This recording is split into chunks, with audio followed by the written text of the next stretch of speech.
Alors bonjour à tous, mon nom est Claude Vachon, je suis membre de l'Assemblée chrétienne de l'Essentiel et on va continuer notre étude qu'on a commencé dans l'Évangile de Luc, on est rendu au chapitre 16 et j'aimerais partager avec vous 3 petits versets, 13 à 15, mais combien cette parole elle est grande de la part de Jésus. Mon sujet c'est « Qui est ton maître ?» Vous savez, quand on étudie en psychologie positive, souvent on va dire si je suis maître de moi-même, je ferai ceci, je ferai cela. Et on essaie de croire, on essaie de nous mettre dans notre esprit qu'on peut être maître de soi-même, ce qui est totalement impossible. Nous vivons dans un monde où nous sommes continuellement bombardés par la philosophie, par la psychologie, par des pensées de toutes sortes. Nos émotions, nos passions, il y a toutes sortes de choses qui nous dominent.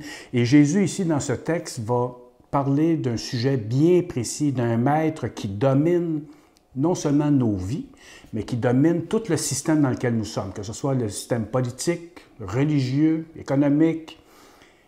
Et c'est ce que nous verrons dans ces 3 versets que je vais vous lire maintenant. Évangile de Luc, chapitre 16, versets 13 et 15, qui nous dit « Aucun serviteur ne peut servir 2 maîtres, car ou il haïra l'un et aimera l'autre, ou il s'attachera à l'un et méprisera l'autre. Vous ne pouvez servir Dieu et Mammon. » Les pharisiens qui aimaient l'argent écoutaient tout cela et raillaient Jésus. Il leur dit, « Vous êtes ceux qui se font passer pour justes devant les hommes, mais Dieu connaît vos cœurs. Car ce qui est élevé parmi les hommes est une abomination devant Dieu. » Alors Jésus connaît nos cœurs. Il sait qu'est-ce qui domine nos vies. Qui est ton maître? Voilà la question que je veux vous poser aujourd'hui, sur laquelle vous prendrez le temps de réfléchir, de méditer sur ce qui se passe dans vos vies.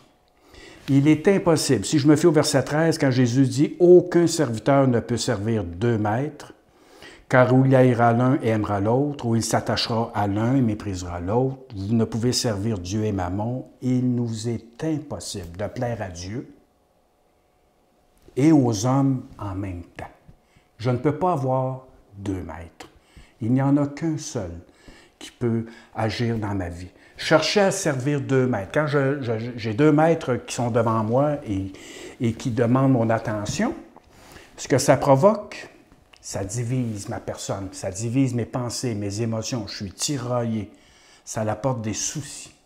Je ne sais plus sur quel côté aller. Je vais à droite, je vais à gauche et je suis sollicité des 2 bords. Mammon, c'est une personnification d'une puissance démoniaque. Alors, dans le système occulte, il y a le diable, le Satan qu'on appelle, et il y a Mammon. Je dirais qu'il est à sa droite. On va dire ça comme ça pour être capable de simplifier un peu les choses, être capable de visualiser la réalité spirituelle. Mammon est une grande puissance qui domine la planète au complet. Il ne domine pas juste les États-Unis, l'Amérique, l'Occident. On a toujours cette tendance à attacher Mammon à New York, ce qui n'est pas faux, mais qui n'est pas la réalité totale. Mammon est présent partout, partout, partout, sur tous les continents, sur tous les pays, que ce soit des pays riches, que ce soit des pays pauvres, il est présent partout. L'amour de l'argent, le désir de posséder, de dominer, existe partout, dans tous les systèmes, que ce soit religieux, politique ou économique.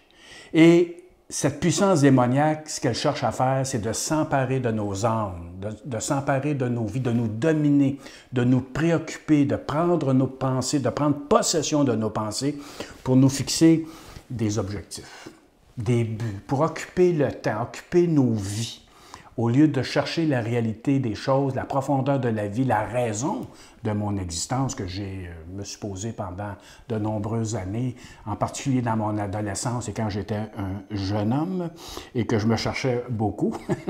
et là, ici, Mammon lui arrive, qu'est-ce qu'il fait? Il s'empare de mon âme, de quelle manière? Par la convoitise. Alors, il me montre le monde dans lequel je vis. Et là, il attise les désirs, les passions dans mon cœur, les objectifs. Il fait briller l'or, il fait briller l'argent, il fait briller les diamants. comme étant des éléments essentiels à ma vie, que j'ai absolument besoin de ça pour ma vie, pour ma réussite, pour mon épanouissement, pour mon bonheur. Il y a beaucoup de livres écrits là-dessus. Vous avez juste à aller dans nos librairies et vous allez voir toutes ces rangées de livres qui nous parlent de ça, de notre épanouissement personnel, de notre réalisation, de notre réussite. Et tout tourne autour de l'argent. Réfléchissez, nous dit-on, et devenez riche. Alors moi, j'ai déjà été un partisan de ça. Alors je sais de quoi ça parle. J'ai couru après ça. Mammon a déjà fait partie de ma vie. Il m'a dominé. Il m'a fixé des objectifs, il a occupé mon temps. Je n'avais plus de temps pour rien d'autre que la richesse, que la réussite, que l'estime des autres, les trophées, les reconnaissances. Et cela devenait une obsession dans ma vie. Alors, Mammon, ce qu'il cherche à me dire, c'est que si je possède toutes ces choses en abondance, je vais être à l'abri du malheur. Je vais être à l'abri de la maladie, puis des révoltes. Donc, il bâtit une philosophie autour de cette passion qu'est l'argent. Mammon est en harmonie avec le père du mensonge, qui est le Satan. Ils travaillent ensemble, ils sont unis, c'est une force qui cherche à nous amener vers la perte, vers la mort. Son objectif final, c'est la mort, c'est la séparation d'avec Dieu. Qui est ton maître? Si Mammon est mon maître, je vais être perdu. Mammon ne peut pas combler mes besoins profonds. Chacun de nous avons des besoins profonds et souvent on les ignore. Ou on souffre tellement qu'on cherche à combler, à calmer ces désirs profonds que nous avons, ces besoins profonds que nous avons. Alors, on va consommer, la drogue, la boisson, la pornographie, les autos, les biens, les objectifs, l'apparence, être reconnu. Et là, on va mettre toute notre énergie pour essayer de calmer notre douleur profonde, notre souffrance. Tous les humains ont cette souffrance en eux qui les habite. Il y a un vide et nous cherchons continuellement à combler ce vide. Et Mammon le sait. Et le diable aussi le sait. Donc, ils mettent un système dans lequel il nous dit « Tu peux combler ton vide. Laisse-moi aller. Fais-moi confiance. Je suis ton maître, je vais te guider. Je vais te montrer comment réussir, comment être heureux, puis comment être épanoui sans Dieu. Tu n'as pas besoin de lui. Tu es capable de faire ça, puis je vais t'aider, je vais te montrer le chemin. » Alors, il faut cesser de consacrer toute notre énergie et notre temps vers ces mensonges qu'il met sur notre chemin. Il cherche continuellement à nous occuper. Mais en même temps, nous sommes préoccupés. Il ne réussit pas à combler ce besoin profond qui est en nous. Il n'y a rien dans ce monde matérialiste qui peut combler. Même les multimilliardaires souffrent. Et il y a eu des films dernièrement là-dessus, des grands milliardaires, des gens qui valent 25, 30, 40, 50 milliards de dollars. Ça commence à être de l'argent, ça, là. Alors, même s'ils vivraient pendant 2000 ans, il se passait encore pour dépenser tout ce qu'ils possèdent. Vous imaginez? Et pourtant, il y a une grande solitude qui les habite. Parce que plus qu'ils montent, plus qu'ils sont seuls. Plus qu'ils réalisent que les amis, que les gens qui les entourent sont là par intérêt et non pas parce qu'ils ont de l'amour. Donc, le besoin fondamental de notre existence, pourquoi nous sommes ici, ne peut pas être comblé. Alors, l'ennemi, lui, ce qu'il fait, l'ennemi de notre âme, cherche à nous occuper. C'est un faux Dieu. C'est un Dieu, mais c'est un faux Dieu. Alors, je ne peux pas servir Dieu et Mammon en même temps. Ils sont incompatibles. L'un mène à la vie, l'autre à la mort. Il y a un affrontement. Je ne peux pas dire « j'aime les deux ». Je ne peux pas dire ça. Je ne peux pas non plus consacrer ma vie aux deux en même temps. Ça ne veut pas dire que je ne fais plus rien parce que maintenant j'appartiens à Dieu, puis que là je suis assis, puis que je médite, puis je prie, puis là je lis la Bible, puis je ne fais plus rien. C'est pas ça que ça veut dire. Ça veut dire que je ne suis plus dominé par des passions extérieures, que je ne suis plus en train de chercher à combler ma vie par des choses qui m'entourent, de brûler mon temps, brûler mon énergie, mes émotions, être complètement paralysé ou être tourmenté constamment parce que je cherche toujours à combler. Hein? Un coup que j'ai gagné mon premier million, bien, je veux en gagner un deuxième, puis je veux en gagner un troisième. C'est la même chose que les milliardaires. J'ai gagné mon premier milliard, ils veulent gagner le deuxième. Ils veulent être dans la revue Forbes, ils veulent être sur la première page, ils veulent être nommés le numéro 1. Deuxième, troisième, c'est loser, c'est des perdants. C'est comme les Jeux olympiques, ça. On se souvient de celui qui gagne la médaille d'or. La médaille d'argent, c'est le deuxième, c'est pas le premier. Alors, tout le système vit en fonction de ça. D'être des ambitieux, c'est pas mal de vouloir améliorer son sort. Ce qui est mal, c'est d'être complètement dominé par l'obsession que l'ennemi cherche constamment. L'ennemi de mon âme cherche constamment à mettre sur moi. Il veut que je lui donne ma vie entière, ma fidélité et ma loyauté. Alors que lui-même n'est pas fidèle, n'est pas loyal, c'est un menteur, et il me conduit vers une perte, ma perte. Il se fout carrément de mon avenir éternel. Parce que voyez-vous, on va vivre pour toujours. Et tant qu'à faire, suivons celui qui a cette force, cette puissance de nous conduire jusque dans l'éternité, et ce n'est pas maman. L'argent ne peut pas acheter ma vie pour toujours. Alors les pharisiens, ils écoutaient ça. Ils écoutaient Jésus expliquer tout ça, puis eux, bien, ils sont dans le système religieux et ils ont un système très rentable. Ils sont très attachés à ça. Ils font une belle vie. Les pharisiens qui aimaient l'argent, la Bible nous dit. Hein? Donc, voyez-vous, ils font un choix. Ils nous font croire qu'ils aiment Dieu. Ils sont autour du temple. Ils ont une Bible. Ils étudient la Bible. Ils connaissent chaque mot des Écritures. Ils savent même quel est le mot qui est au centre de la Bible, en plein milieu, là. Ils savent tout ça. Ils connaissent les versets par cœur. Ils sont capables de vous les réciter. Mais ils aiment l'argent. Ils n'aiment pas Dieu. La Bible nous parle de Dieu. Ce n'est pas Dieu qu'ils aiment. C'est l'argent. C'est le profit. Leur attention, elle est fixée là.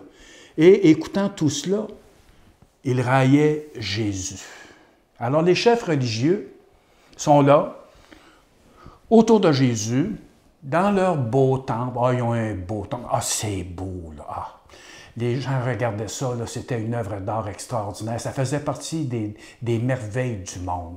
Les gens de partout venaient à Jérusalem admirer ce temple magnifique, regarder ces hommes en belles robes blanches en train de servir Dieu, en train de parler. Alors, il y a des Lévites, il y a des sacrificateurs et évidemment les pharisiens qui sont là aussi, des connaisseurs des Écritures.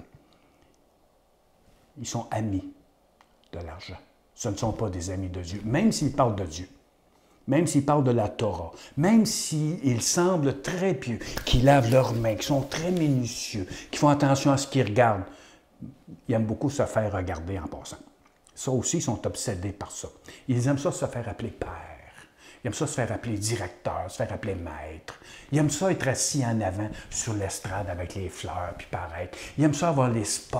Hein? En français, on dit ça, là.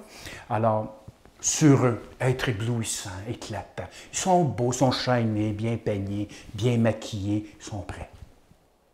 Ça, c'est des pharisiens. Leur objectif, c'est pomper l'argent, c'est d'aller chercher l'argent. Ils ne vivent que pour ça. Pour eux, la richesse, d'ailleurs, est une bénédiction de Dieu, en récompense de leurs observances fidèles de la loi. La loi liturgique, évidemment. On ne parle pas de la loi morale. Donc, ils ont une apparence religieuse, très préoccupés par ça. Et là, ils disent, voyez-vous, nous, Dieu est d'accord avec notre vie, avec notre manière de penser. Dieu nous a pu regarder comment est-ce qu'on réussit. Ça se promène en Mercedes, ça a des maisons d'1 million, 2 millions, 3 millions, 4 millions, etc. C'est des gens qui flashent, c'est des gens qui ont leur jet, qui ont leur vie abondante. Et là, ils nous disent que cette abondance vient de Dieu. et que la preuve qu'ils sont des bénis de Dieu, qu'ils sont des choisis de Dieu, bien, ils font la démonstration. Ils nous le montrent, en plein écran, en pleine télévision. Ils nous montrent combien qu'ils sont riches.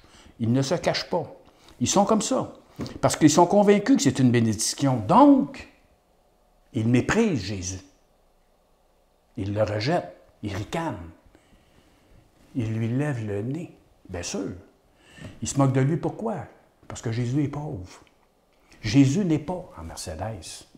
Jésus n'habite pas dans une maison de luxe en banlieue. Non, c'est pas là qu'il est. Alors, ils se moquent de lui. D'ailleurs, ils se disent, il ne vient pas de Dieu, il est pauvre. Parce que si Dieu était avec lui, Dieu le bénirait.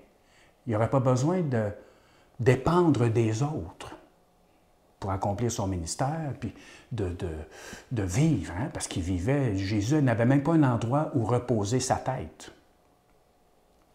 C'était comme un genre d'itinérant. Donc, c'est pas très louable là, pour des pharisiens. Ils regardent sa vie, son allure, son ministère. Ils regardent ses amis autour de lui, des pécheurs. Il mange avec des prostituées, avec des voleurs, des bandits. Il se tient dans des drôles de places. Il ne se tient pas dans le temple, dans le luxe et dans l'abondance des pharisiens. Donc, il est méprisé par les gens religieux.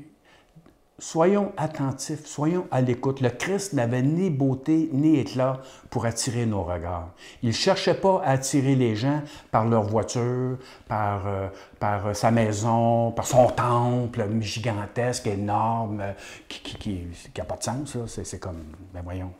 Et donc Jésus n'est pas attrayant sur ce côté-là. C'est pas ça. Le besoin profond, ce n'est pas ça.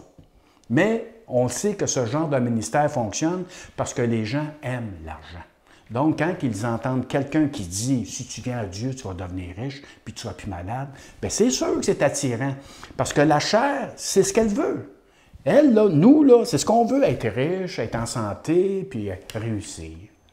Alors, ce genre de ministère que Jésus n'avait pas est attirant. Et là, les pharisiens sont en compétition, là, parce que là, ils voient Jésus que malgré sa pauvreté, son humilité, il est humble, attire les foules. Il fait du bien, il répond à des désirs, à des besoins profonds. Il guérit les malades, il chasse les démons, il ressuscite des morts. Il donne à manger. Il touche le monde, il les touche. Hein? Il touche les lépreux. Il va rejoindre des personnes dans leurs besoins profonds, ce que les pharisiens ne font pas. Eux, ils répondent aux besoins matériels. Venez, vous allez être dans l'abondance matérielle. Ce qui n'est pas le message de Jésus. Alors Jésus leur dit, vous. Il n'est pas gêné, hein? Il confronte, lui. Il n'a pas peur. Il connaît leur cœur, il sait ce qu'il y a dans leur cœur. Vous êtes ceux qui se font passer pour justes devant les hommes, mais Dieu connaît vos cœurs. Car ce qui est élevé parmi les hommes est une abomination devant Dieu. Alors Dieu connaît les cœurs, Dieu connaît mon cœur, Dieu connaît votre cœur. Qui est ton maître? L'argent ou Dieu? Qui veux-tu règne sur ta vie? Qui veux-tu te conduise dans ce chemin sur lequel nous marchons présentement, sur la terre?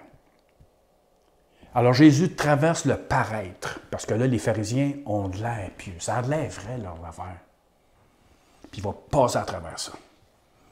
Puis il dit, hein, vous pensez vous en sortir comme ça, parce que vous êtes religieux. Il les démasque. Et il dit, celui qui s'élève et croit ainsi à être quelqu'un, il fait fausse route. C'est un chemin qui mène à la mort, à la destruction. Loin de Dieu, séparé de Dieu. Les besoins profonds ne seront jamais comblés, rendus au bout. Ce qui est terrible. Parce que le besoin profond, au moment que nous partirons de cette terre, seront révélés. Pour tous. Pour ceux qui ont choisi le Seigneur, pour ceux qui ont choisi Mammon. Les vrais besoins vont s'élever. Et le seul qui peut combler mon besoin profond, que j'ai même de la misère à identifier parfois, lui les connaît et lui, il peut les combler. Jésus appelle leur doctrine, leur théologie, abomination, idolâtrie. La seule voie de salut, c'est l'humilité, reconnaître mon besoin profond, puis la miséricorde de Dieu, de savoir que Dieu a compassion de moi et qu'il a ce désir en lui. Dieu a des désirs lui aussi. Et Dieu a ce désir en lui de combler ce besoin profond, car lui seul peut le combler puisque c'est lui qui m'a créé. Et il m'a créé, j'existe aujourd'hui parce qu'il veut m'aimer. Il veut que je l'aime. C'est une relation profonde, c'est une relation d'amour, de miséricorde. C'est à cela qu'il nous appelle. Dieu a horreur que l'on se serve de la religion pour se faire passer pour juste aux yeux de tout le monde. Alors que je me serve de l'apparence liturgique, que je me serve d'un temple, que je me serve d'une estrade, que je me serve même de la Bible pour satisfaire mes besoins, Dieu